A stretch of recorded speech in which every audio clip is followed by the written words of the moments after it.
अंतर्मनापासून एक हाक मारून तर पहा. बघ, मी नक्कीच तुझ्या पाठीशी उभा असेल.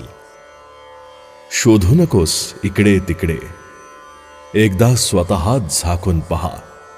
बघ, तुला मी नक्कीच दिसेल, कारण मी आहे तुझ्या मन मंदिरी.